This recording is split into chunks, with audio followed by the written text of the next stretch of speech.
Beleza, então, pessoal. Vamos aqui, então, começar o programa falando sobre o jogo de ontem, né? Vamos aqui comentar sobre esse Utah Jazz e Dallas Mavericks, velho. Esse aqui foi um jogo que não gerou uma grande expectativa, né? Eu acho que o pessoal que não torce para um dos times e que não trabalha com NBA, essa galera não deve ter assistido esse jogo, porque não era um jogo com grande apelo, né, assim. Beleza, Luka Doncic enquadra e tal, sempre é algo bom de se ver, mas o fã casual não assistiu esse jogo. Não assistiu esse jogo. Eu assisti porque eu trabalho com a parada, né? Então, eu tenho obrigações trabalhistas, né? Eu tive que assistir esse jogo. Mas o fã casual não assistiu porque não era um jogo com um apelo muito grande e tal, mas acabou sendo um jogo bem interessante, viu? Se você não assistiu o jogo, recomendo que você assista o condensado da partida, porque foi um jogo bom. Foi um jogo bom que terminou com um resultado surpreendente. Né? O Dallas, que não teve o Kyrie Irving nesse jogo e tal, entrou favorito. Né? Mesmo sem o Kyrie, o Dallas era favorito. Era muito favorito. E quem ganhou foi o Jazz. Rapaz, o Utah Jazz cometeu o crime, venceu o Dallas por 115-113, né? Foi um jogo onde a dupla John Collins e Jordan Clarkson jogou bem pra caramba, né? Os dois foram importantíssimos pra vitória, foram cruciais pra vitória.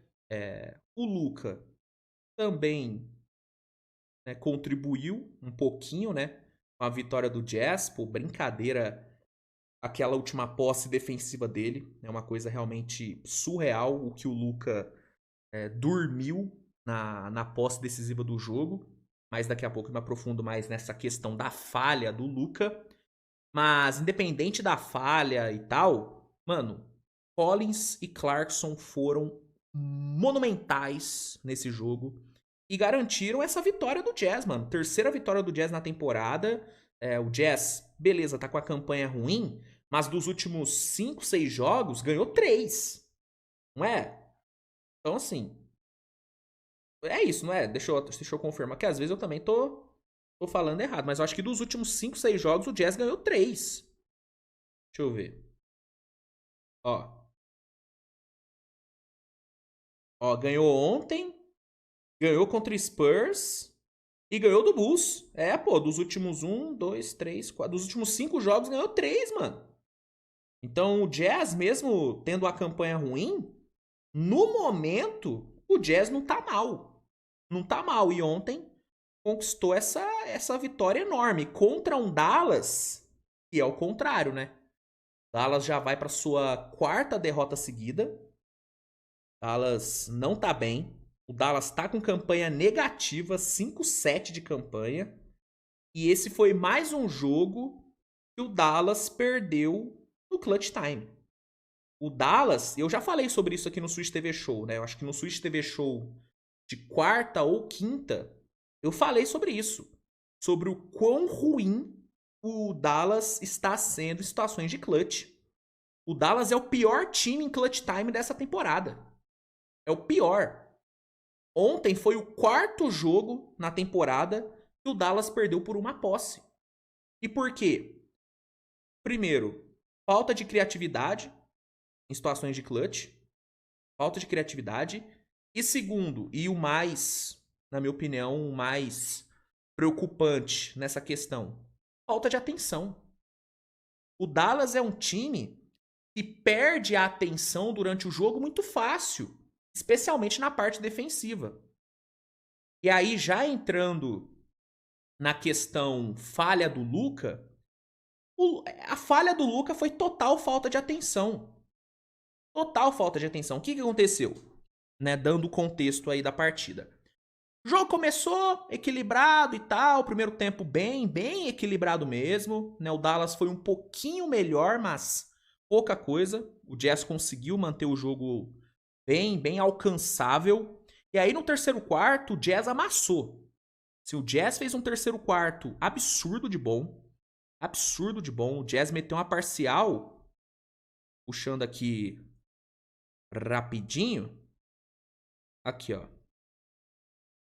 O Jazz no terceiro quarto colocou a parcial de 38-21, mano.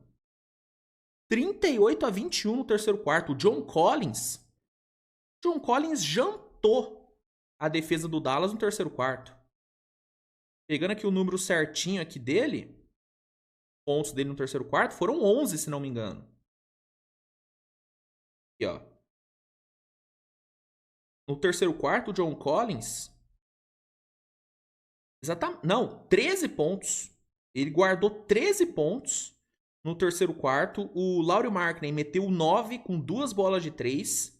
Enquanto no Dallas, só o Luka produziu, basicamente.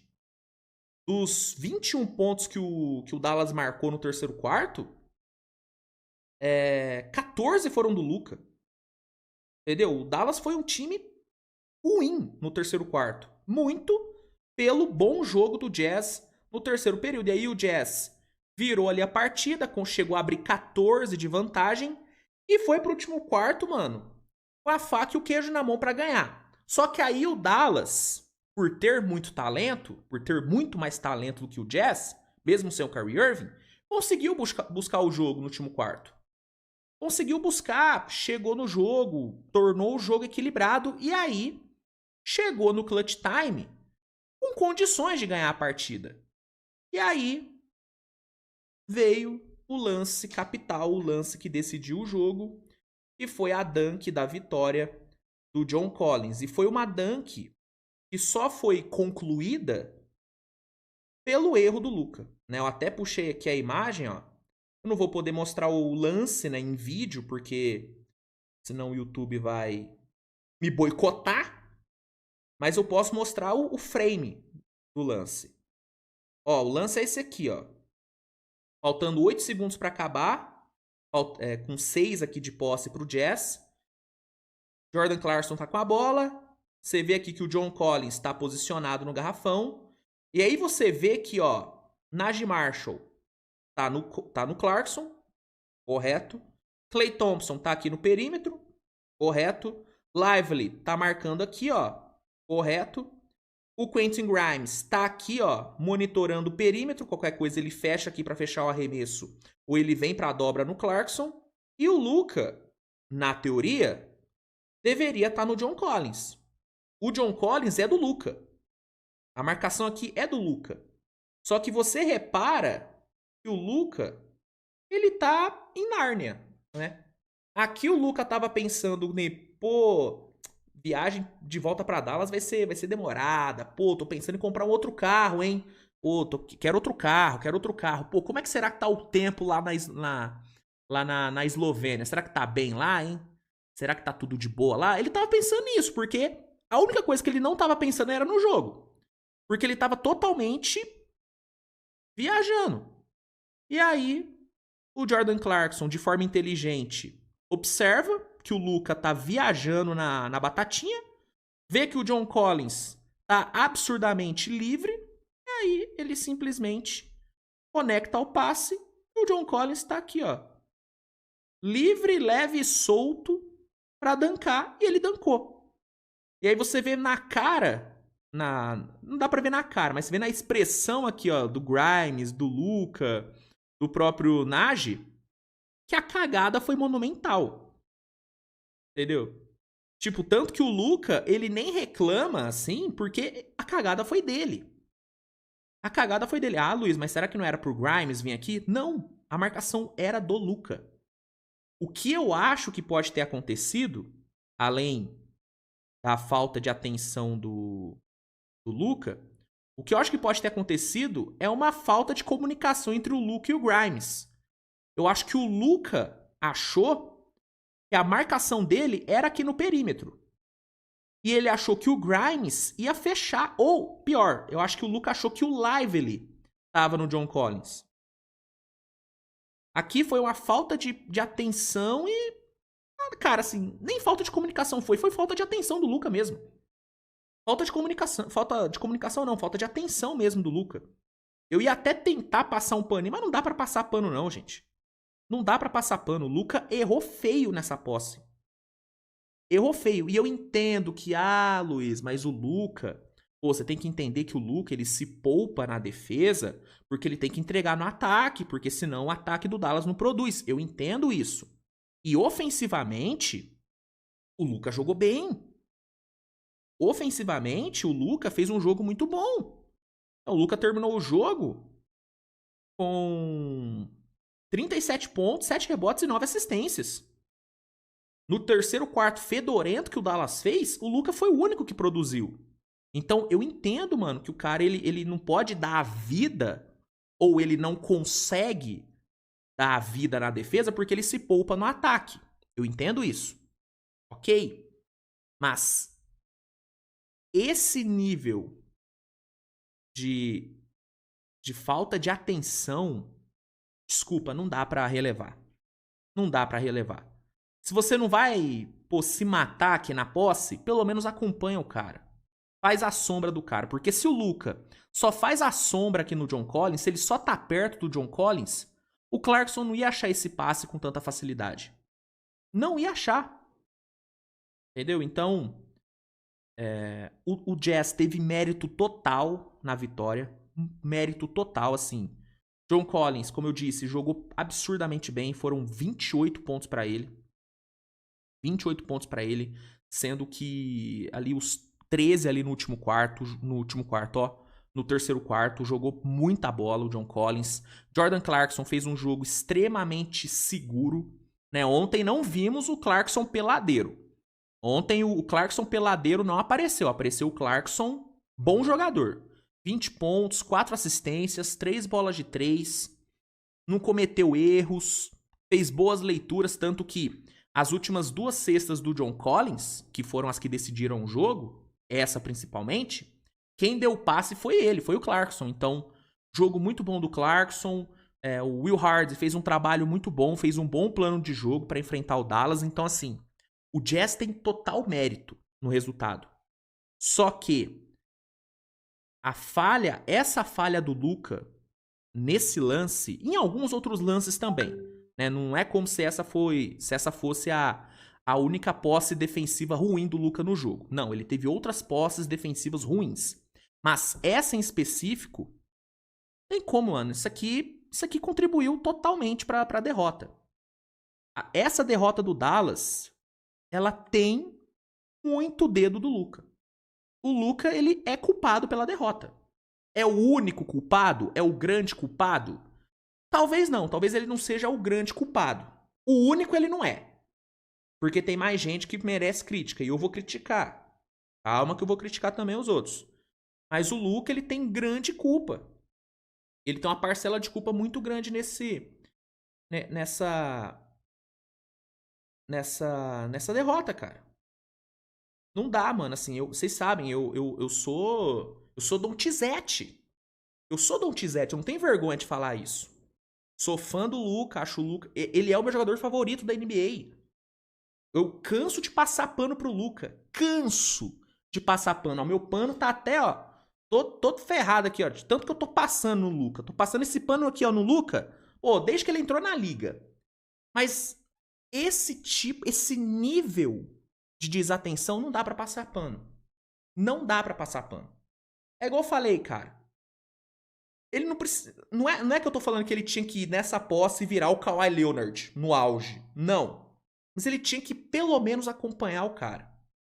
Ele tinha que pelo menos saber quem que ele tinha que marcar. Claramente ele não sabia. Ou ele não sabia, ou ele esqueceu. Ou ele teve um derrame ali na hora e esqueceu quem que ele tinha que marcar. Mas, independente do que tenha acontecido, sim, aconteceu que... O que aconteceu foi por conta da desatenção dele, entendeu? Ele não sabia quem que ele tinha que marcar. Ele esqueceu quem que ele tinha que marcar. Ele não entendeu a jogada do Jazz. Tudo isso aconteceu por quê? Pela falta de atenção. Pela falta de atenção. Eu já falei aqui algumas vezes. O Luka, quando ele quer defender, ele consegue defender. Pega o jogo contra o Golden State. O Luka teve ali, durante o jogo, umas 3, 4 posses defensivas em cima do Curry que foram muito boas. Muito boas. Eu assisti o jogo na transmissão gringa e na transmissão mesmo falou, cara, ó, o Luka tá defendendo bem o Curry, fez boas defesas. Ele sabe defender. No playoff passado, ele teve bons momentos defensivos. Teve contra o Clippers mesmo, ele teve algumas boas posses defensivas durante aquele jogo. Só que a questão do Luka é que nem sempre ele quer defender.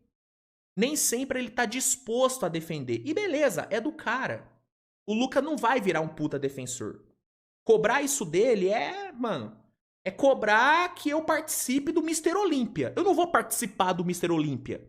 Você não vai me ver do lado do Ramon Dino posando, pá. Você não vai me ver. E não adianta você me cobrar isso. Não adianta você me cobrar isso. Entendeu? Inclusive, seria uma cena maravilhosa eu posando do lado do Ramon, hein? Eu e o Ramon pintados. Porra! Isso é absurdo. Mas assim, você não vai me ver fazendo isso e não adianta você me cobrar fazer isso. Porque eu não vou conseguir. Eu não vou conseguir. Então não adianta você cobrar que o Lucas se torne um defensor de elite. Não adianta. Agora, cobrar o mínimo de atenção, ainda mais no momento decisivo, isso aí, cara, ele tem que ser cobrado mesmo. Ele tem que ser cobrado. Ali, o mínimo de atenção, o mínimo de dedicação na defesa já impedir que a jogada acontecesse. Então, não tirando nenhum mérito do Jazz, porque o Jazz tem todo o mérito do mundo aí, mas se não é essa falha grotesca do Luka, o Jazz não teria ganhado o jogo nessa posse. Poderia ter ganhado depois. Poderia ter ganhado depois, porque ele tava jogando bem. Mas nessa posse não ia ganhar. Entendeu? E aí, entrando nos outros culpados, porque igual eu falei, o Luka tem culpa? Tem. A derrota, ele assina essa derrota? Ele assina, mas ele não assina sozinho, não. O senhor Jason Kidd foi um desastre ontem. Um desastre ontem. E pra mim, o que melhor ilustra o desastre que foi Jason Kidd ontem foi toda a partida do Dereck Lively. O Dereck Lively, ele, desde o primeiro momento que ele pisou em quadra, ele sofreu com os bigs do Jazz. Ele sofreu, mano. Não conseguiu jogar, não tava confortável. E ele fechou o primeiro tempo já com umas 3 faltas. Jogando mal e com 3 faltas. O que seria o correto a se fazer? Pô, velho, o Lively não tá bem. Não tá jogando bem, não tá confortável, já tá com 3 faltas. Eu vou dar uma segurada no Lively no segundo tempo. Vou usar mais o Gafford. Não.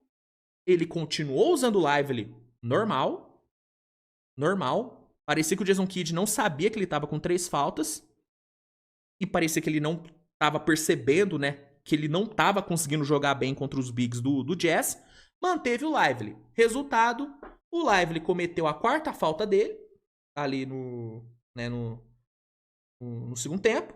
Né, cometeu a 4ª falta. E aí você pensa, pô, beleza. Agora, pô, o Jason Kidd, né, gente? Jason Kidd jogou. Jason Kidd não é burro. Na teoria. Ele não é burro. Pô, o Lively não tá bem. Ele não tá jogando bem. Não tá confortável. Cometeu a 4ª falta. Ah, ele vai tirar o Lively. Ele vai tirar o Lively e vai usar mais o Gafford. Ele vai fazer isso. Não é possível. Não é possível. Não. Ele manteve o Lively.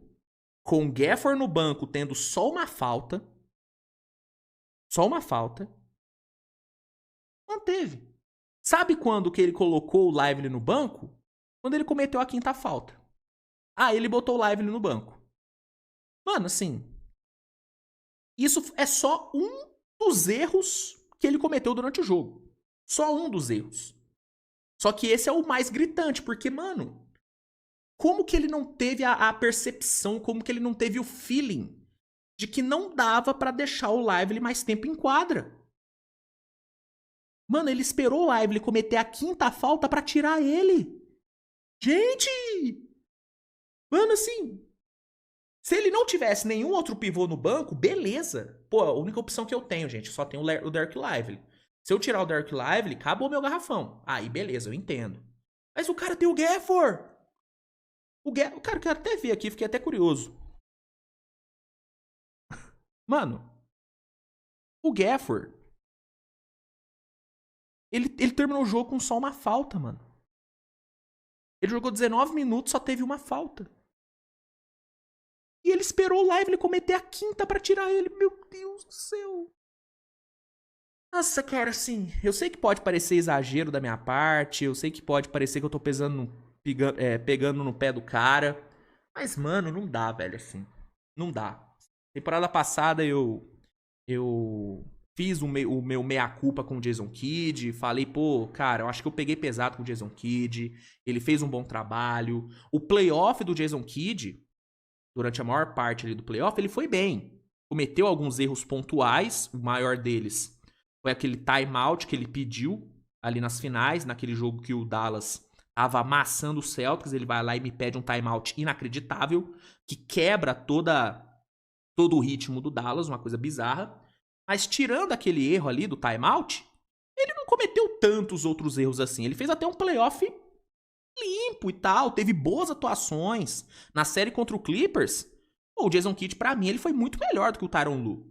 Beleza que não era tão difícil assim, né, ser melhor do que o Tyronn Lue, mas ele foi melhor. Em certos jogos, ele foi melhor do que o Daigneault, por exemplo. Então, playoff passado, temporada passada, eu elogiei o Jason Kidd. E pra essa temporada, eu mudei um pouco o meu discurso em relação a ele. Falei, não. Muita gente pergunta, pô, Luiz, o Jason Kidd não tinha que ser demitido? Eu falava, não. O cara melhorou a temporada passada, teve evolução. O elenco acredita nele. Mantém. Só que ontem eu fiquei maluco, cara. Ontem eu tava maluco com ele, mano. Sim, depois que o Lively cometeu a quarta falta e ele manteve o cara no banco, mano, falei, pô, o Jason Kidd tá de sacanagem. O Jason Kidd, ele está sabotando o Dallas de forma intencional. É possível. Não é possível, mano. Então, enfim, assim, pra mim ele teve culpa, o próprio Lively também teve culpa, acho que foi um jogo bem abaixo do Lively. Outros jogadores também, ó. Vamos fazer a lista aqui, vamos fazer a lista de culpados aqui.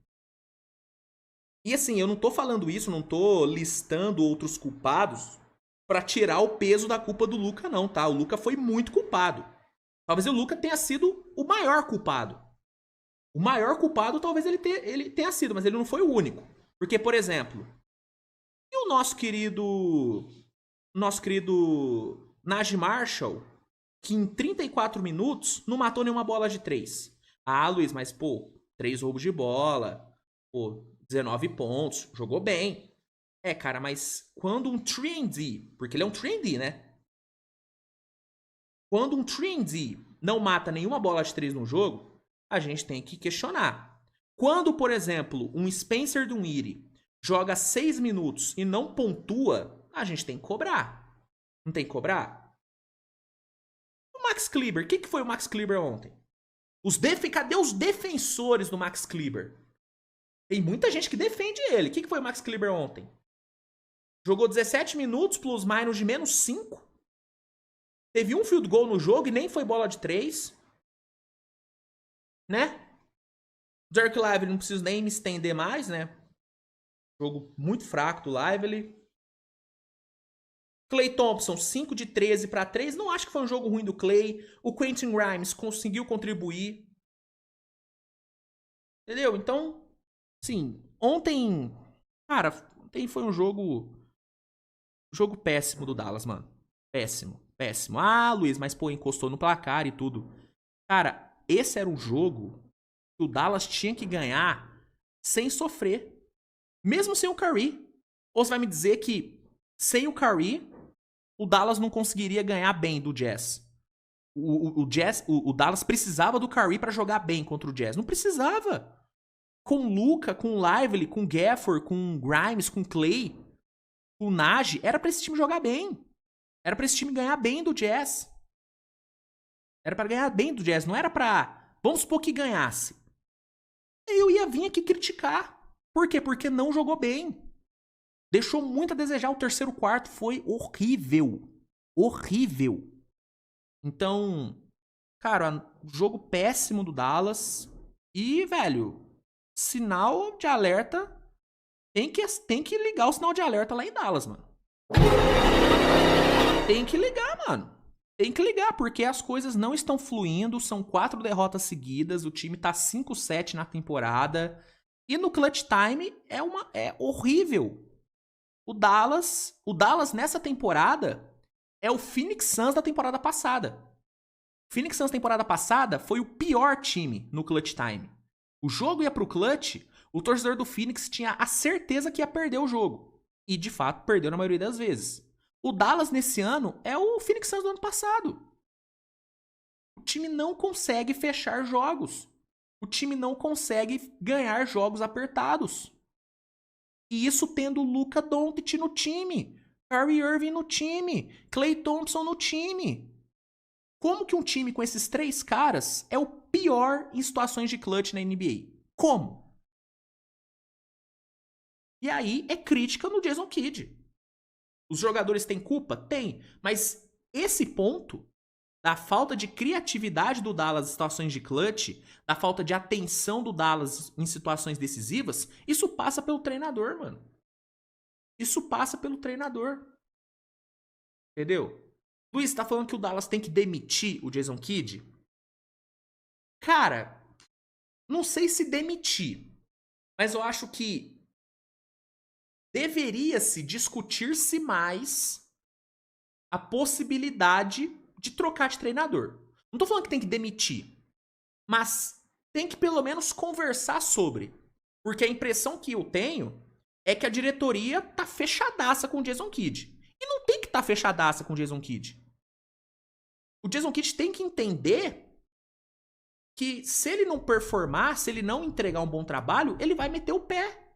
Se não, ele não vai meter o pé. Vão meter o pé com ele. Essa total estabilidade que a diretoria dá pro Jason Kidd é perigosa, mano. Porque aí é carta branca pro cara não melhorar. Ah, pra que eu vou melhorar? Eu já tô garantido aqui mesmo. Ah, o Luka gosta de mim, o Kyrie gosta de mim. Vou ficar aqui, os caras não vão mandar embora. Não dá pra ser assim, mano. Não dá pra ser assim. Às vezes você precisa de uma pressãozinha pra você melhorar. Só que o Jason Kidd parece que não tem pressão. Parece que a diretoria passa a mão na cabeça dele. Ah, é o Jason Kidd, pô, a gente chegou na final. Respeita o cara, pô. A gente respeita. Eu elogiei muito o Jason Kidd ano passado. Critiquei bastante, mas também elogiei. Mas, mano, até quando o bom resultado dele na temporada passada vai ser meio que sei lá, meio que um salvo-conduto pra ele nessa? Até quando? Enfim, pra mim o Dallas tem que acender sim o sinal de alerta. Mano, o Jason Kidd precisa ser melhor. E o Luka, como líder que ele não pode cometer esse tipo de erro. Não pode. Repito, a derrota passa muito pelo Luka. O Luka talvez tenha sido o grande culpado pela derrota de ontem, mesmo com o jogo ofensivo maravilhoso que ele entregou. A falha defensiva dele na última posse e as outras falhas defensivas que ele teve durante o jogo fizeram com que o Dallas perdesse, tá? Em nenhum momento eu quero parecer tá passando pano pro Luka. Porque assim, eu sei quando eu passo pano pro Luka. E vocês sabem também quando eu tô passando pano. Aqui eu não tô passando pano. Eu só tô pontuando que, para além dele, tem outros problemas no Dallas. E o careca que tá ali no comando é um dos problemas. É um dos problemas. Só queria pontuar isso. Mas enfim, sobre o jogo foi isso, né? Grande vitória do Jazz, né? O Jazz, é o que eu falo, mano, o Jazz não é um time ruim, mano. É um time que tem um bom treinador, que tem boas peças. O negócio é que o Jazz não quer competir, não é a vibe do Jazz nesse momento. Mas é um bom time. É um bom time. Mas não dava pro Dallas perder pro Jazz. Todo respeito, não dava. Não dava pra perder. Mas é isso. Sobre o jogo era isso.